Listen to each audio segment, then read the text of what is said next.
বিপিএলে সাকিবের খেলতে না পারা গোটা আসরের জন্য বড় লস। এমনকি সাকিবের ছোট রাজনৈতিক অধ্যায়কে তার দীর্ঘ ক্রিকেটীয় ক্যারিয়ারের বিপরীতে বড় করে তোলা হয়েছে। সাকিব দেশে এসে খেলতে পারতেন। বিস্তারিত পার্থ বণিকের রিপোর্টে।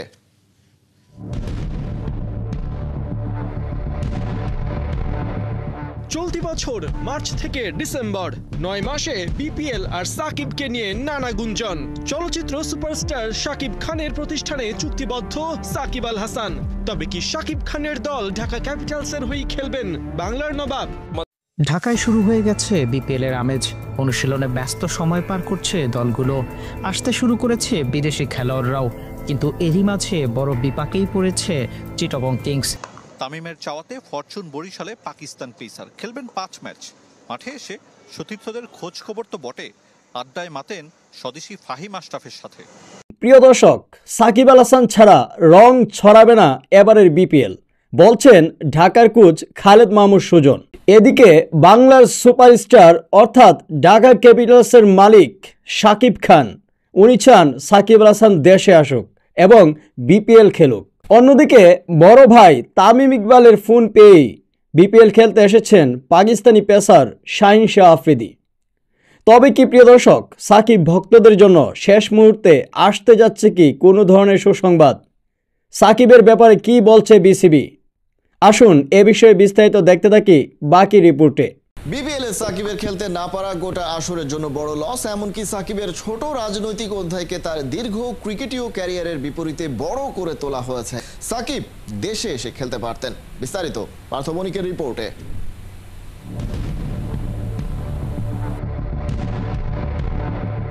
চলতি বছর মার্চ থেকে ডিসেম্বর 9 মাসে বিপিএল আর সাকিবকে নিয়ে নানা গুঞ্জন। চলচ্চিত্র সুপারস্টার শাকিব খানের প্রতিষ্ঠানে চুক্তিবদ্ধ সাকিব আল হাসান। তবে কি শাকিব খানের দল ঢাকা ক্যাপিটালসের হয়ে খেলবেন বাংলার নবাব? আমাদের টিমে আসলে কারা কারা এখন অন্তর্ভুক্ত হবে সেটা এই মুহূর্তে বলতে পারছি না। গেল বিপিএলে রংপুর রাইডার্সকে নিয়ে গিয়েছিলেন কোয়ালিফায়ারে। তবে কি রংপুরই সাকিবকে ধরে রাখবে? ওনার স্টান্সের উপর ডিপেন্ড করবে যে আমরা ওনাকে রাখতে পারবো নাকি রাখতে পারবো। অবশেষে সাকিব নাম লেখালেন নতুন ঠিকানায়। বিপিএল এ টাইগার তারকা থাকবেন চিটাগং কিংসের ডেরায়। ওনার সাথে একটা বহু বছর আগের একটা সম্পর্ক ছিল, উনি চিটাগং কিংসের জন্য খেলেছেও। গেল 9 মাসে এভাবেই বিপিএল এ সাকিবের দল পাওয়া নিয়ে হাওয়া বদল হয়েছে বারবার। কিন্তু সেই হাওয়া স্থির হওয়ার বদলে কেবলই অস্বস্তি ছড়িয়েছে। প্রশ্ন উঠেছে দেশের মাটিতে সাউথ আফ্রিকা সিরিজ খেলতে না পারা সাকিব আদৌ কি বিপিএল এ অংশ নিতে পারবেন? না, উনি এখনো ওরকম কিছু বলেনি। পজিটিভও বলতে পারছি না, এটা আসলে পরিস্থিতির উপর ডিপেন্ড করে, যেহেতু উনি দেশের জন্য এই মুহূর্তে খেলতে পারছেন না। চিটাগং কিংসের মালিক সামির কাদের চৌধুরীর মতো সাকিবের ফেরার প্রক্রিয়া ও খেলা নিয়ে দ্বিধাদ্বন্দ্বে বাংলাদেশের ক্রিকেট ফ্যানরা। সাকিবের পক্ষে বিপক্ষে আন্দোলন, সংঘর্ষ, বিসিবি এবং অন্তর্বর্তী সরকারের নানা বক্তব্য। অনেক কিছু দেখা গেলেও দেখা যায়নি শুধু দেশের মাটিতে সাকিবের ভবিষ্যৎ নিয়ে স্পষ্ট কোনো রূপরেখা। তাই ধরেই নেওয়া হয়েছে এবারের বিপিএল দর্শক হয়ে কাটাতে হচ্ছে সাকিবকে, যাকে গোটা টুর্নামেন্টের জন্য ভালো কিছু হিসেবে দেখছেন না আরেক ফ্র্যাঞ্চাইজি ঢাকা ক্যাপিটালসের কোচ খালেদ মাহমুদ সুজন। সাকিবিয়ান তো অনেক সারা দেশে না, একটু তো প্রভাব ফেলবেই। সাকিব বাংলাদেশের সেরা প্লেয়ার তো নো ডাউট, বিশ্বের 1 নম্বর সেরা প্লেয়ার। সুতরাং সাকিব না থাকাটা তো অবশ্যই আমাদের সবার জন্যই একটা সাকিব সারা জীবন ক্রিকেট খেলবে, এটাও সত্যি কথা। But as long as Shakib is playing the game and ও বাংলাদেশের ক্রিকেট খেলতে পারছে না, এটা একটা ব্যর্থতাই আমাদের জন্য, আমি মনে করি সত্যি কথা বলতে গেলে। এখানেই শেষ না, 7 মাসের ছোট রাজনৈতিক অধ্যায়ে সাকিব কতটা অপরাধ করেছেন সেই প্রশ্নও তুলেছেন সুজন। গোটা ব্যবস্থা সামাল দিতে না পারায় দায়িত্বশীলদের সমালোচনা করতেও ছাড়েননি। সাকিব আমার কাছে সবসময় মনে হয় ডেফিনেটলি সাকিবের হয়তো পলিটিক্স করেছে end of this career, but সাকিবের সারা বাংলাদেশ সাকিবকে চিনে অ্যাজ এ ক্রিকেটার হিসেবে, বিশ্বসেরা ক্রিকেটার হিসেবে, ওর উত্থান ক্রিকেটার হিসেবে, ওর সব ক্রিকেটার হিসেবে। সুতরাং পলিটিক্স করেছে, কতটা অন্যায় করেছে এটা আমি বলতে পারবো না। বাট আমরা ওইটুকুও 8 মাসটা ওরা এত বড় লম্বা ক্যারিয়ারের কাছে মিলাই ফেললাম, এটাই আমার সবচেয়ে বড় লাগে যে ওরা এত লম্বা ক্যারিয়ারের সাথে 7টা মাস আমরা করতে পারলাম না। সাকিব বাংলাদেশকে এত কিছু দিয়েছে, তো সেখানে যদি আমরা একটু বিচক্ষণতা বুদ্ধি দিতাম, আমার মনে হয় যে দেশের একটা প্লেয়ারও দেশের সবচেয়ে বড় টুর্নামেন্টটা খেলতে পারবে না। খালেদ মাহমুদ সুজনের সব কথার শেষ কথাটা চমকে দেবার মতো। যে মন্তব্য করেছেন তা যদি সত্যি হয় তবে বলতে হয় ভয়ের বৃত্তে বন্দী। ঢাকায় শুরু হয়ে গেছে বিপিএলের আমেজ। অনুশীলনে ব্যস্ত সময় পার করছে দলগুলো, আসতে শুরু করেছে বিদেশি খেলোয়াড়রাও। কিন্তু এরই মাঝে বড় বিপাকেই পড়েছে চিটাগং কিংস, পাচ্ছে না দলের সেরা 3 তারকাকে। অন্যদিকে রাজশাহীতে আসছে নতুন মুখ, সিলেটও একই পথে। এবারের বিপিএলে সিলেট স্ট্রাইকার্সের সবচেয়ে বড় তারকা ক্যারিবিয়ান অলরাউন্ডার রাকিম কর্নওয়াল। গত বিপিএলেও সিলেটের হয়ে খেলার কথা ছিল তার, কিন্তু শেষ মুহূর্তে আর দেখা যায়নি তাকে। তবে এবারের আসরে খেলতে ইতোমধ্যেই বিমান ধরেছেন তিনি। অন্যদিকে ব্যাটিং শক্তি বাড়াতে সিলেট দলে ভিড়িয়েছে যুব এশিয়া কাপ জয়ী ওপেনার জাওয়াদ আবরারকে।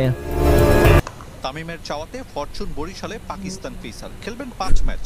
মাঠে এসে সতীর্থদের খোঁজ খবর তো বটে, আড্ডায় মাতেন স্বদেশি ফাহিম আশরাফের সাথে। নেটে বল হাতে আগুনে আফ্রিদি, দেখে মনে হতে পারে টি-20 নয়, টেস্টের অনুশীলন। মিরপুরে যতক্ষণ ছিলেন সবার আগ্রহ জুড়ে পাক পেসার, তবে গণমাধ্যমের মুখোমুখি হয়ে বললেন ভিন্ন কিছু। সত্যি বলতে আমি বড় তারকা না।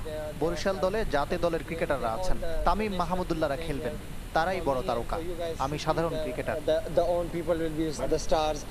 ঢাকায় আসার আগের রাতেও শ্বশুর শহীদ আফ্রিদির সাথে ব্যাডমিন্টন খেলেছিলেন শাহিন আফ্রিদি। এবারের বিপিএলেও শ্বশুর জামাতার মাঝে প্রতিদ্বন্দ্বিতা। চট্টগ্রামের মেন্টর বুম বুম আফ্রিদি। ঢাকায় আসার আগে তার সাথে ব্যাডমিন্টন খেলেছিলাম, ব্যাপারটা ভালো যে উনি খেলছেন না। আশা করি তরুণ ক্রিকেটাররা তার কাছ থেকে শিখতে পারবেন। নতুন বলে দুর্বার বাহাতি পেসার আফ্রিদি টি-20তে প্রথম ওভারে নিয়েছেন 46 উইকেট, আর 1 উইকেট পেলে ভুবনেশ্বর কুমারকে ছাড়িয়ে এককভাবে শীর্ষস্থান দখলে নেবেন। অবশ্য রেকর্ডের চাইতেও তার কাছে গুরুত্বপূর্ণ দলের জয়। আমার পরিকল্পনা সহজাত, ব্যাটার হিসেবে নামলে বোলারকে অ্যাটাক করা, আর বোলিংয়ে এলে ব্যাটারকে ছত্রভঙ্গ করে দেয়া। মিডল অর্ডার নতুন বল সহজে খেলতে পারে না, তাই নতুন বলে উইকেট নেয় মূল লক্ষ্য থাকে।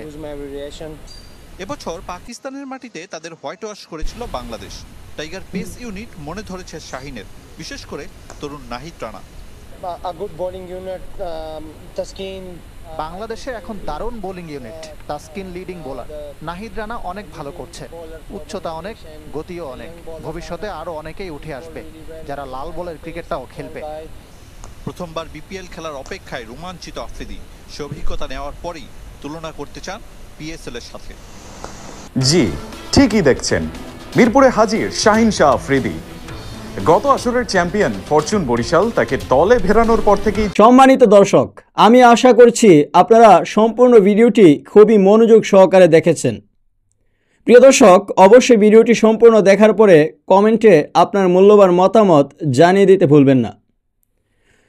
আগামী 30 ডিসেম্বর শুরু হতে যাচ্ছে বিপিএল, আর বিপিএলে থাকবে না রং ছড়ানো বাংলার নবাব সাকিব আল হাসান, যা সাকিব ভক্তদের জন্য একটি দুঃসংবাদ।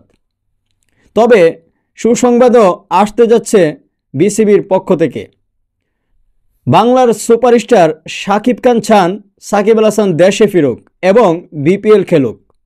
তো প্রিয় দর্শক, আপনি কি বাংলার সুপারস্টার শাকিব খানের সাথে একমত? আপনি কি চান সাকিব আল হাসান দেশে ফিরুক, বিপিএল খেলুক? অবশ্যই চাইলে কমেন্টে জানিয়ে দিবেন আপনার মূল্যবান মতামত। আজকের ভিডিওটি এ পর্যন্তই, কথা হবে আগামী ভিডিওতে। সেই সাথে আমাদের চ্যানেলটি সাবস্ক্রাইব করে আমাদের পাশে থাকবেন।